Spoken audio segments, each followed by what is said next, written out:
Ego എന്ന് പറഞ്ഞാൽ പെട്ടെന്ന് നമ്മുടെ മനസ്സിലേക്ക് വരുന്നത് ഞാനെന്ന ഭാവം എന്നുള്ള അല്ലെ. ഈഗോ എന്ന് പറഞ്ഞാൽ ഇമോഷൻ എന്നാണ് അർത്ഥം.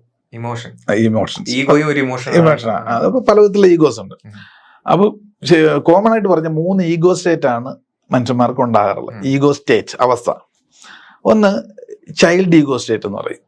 അതായത് ഇവർക്ക് എപ്പോഴും ചൈൽഡിഷ് മെന്റാലിറ്റി ആയിരിക്കും. വളർന്നാലും ഫിസിക്കലി അവർ വളർന്നിട്ടുണ്ടാവും, 10, 30, 40 വയസ്സുണ്ടാവും, പക്ഷെ ചൈൽഡ് ഈഗോ സ്റ്റേറ്റ് ആയിരിക്കും. ഫൈറ്റ് ആൻഡ് ഫ്ലൈ ഇതായിരിക്കും ഇവരുടെ മെയിൻ. അതായത് എന്തെങ്കിലും ഉണ്ടെങ്കിൽ പെട്ടെന്ന് അവരെന്ത് ചെയ്യും, റിയാക്ട് ചെയ്യും. പ്രശ്നം ഉണ്ടെങ്കിൽ ഇട്ടിട്ട് കളയും. കുട്ടികൾ അങ്ങനല്ലേ, ചൈൽഡ് മൈൻഡാണ്. പിന്നെ വരുന്നതെന്ന് വെച്ച് കഴിഞ്ഞാൽ ചൈൽഡ് ഈഗോ സ്റ്റേറ്റ് ഉണ്ട്, പിന്നെ അടുത്തത് അഡൽട്ട് ഈഗോ സ്റ്റേറ്റ് ഉണ്ട്. അഡൽട്ട് ഈഗോ സ്റ്റേറ്റ് എന്ന് പറഞ്ഞു കഴിഞ്ഞാൽ ഇവര് സമചിത്തതയോടെ കാര്യങ്ങളെ മനസ്സിലാക്കുന്നത്. ഓക്കെ, എനിക്കൊരു തെറ്റ് സംഭവിച്ചു, യെസ് അതെനിക്ക് കറക്റ്റ് ചെയ്യണം, അല്ലെ വിട്ടുകളയാം. ഇതൊരു മെച്യൂർ ആയുള്ള ഒരു ചിന്താഗതിയാണ്. ചില കുട്ടികൾക്ക് ഇതുണ്ടാവും. അവനത്രയും പ്രായമില്ലേലും ഫിസിക്കൽ ഏജിലേലും മെന്റൽ ഏജ് ഉണ്ട്. അത് അഡൽട്ട് ഈഗോ സ്റ്റേജാണ്. മറ്റൊന്ന് പേരന്റ് ഈഗോ സ്റ്റേജാണ്.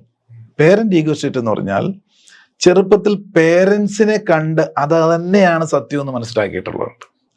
അതാണ് ശരി. ഞാനൊരു പേരന്റ് ആകുമ്പോൾ ഇങ്ങനെ പെരുമാറണം, അല്ലെങ്കിൽ ചെറുപ്പത്തിൽ എൻ്റെ അമ്മ ഇങ്ങനെയായിരുന്നു കാണിച്ചു തന്നു, വലുതാകുമ്പോഴും ഞാൻ അങ്ങനെ തന്നെ കാണിച്ചാലേ ഒരു അമ്മയാവുള്ളൂ.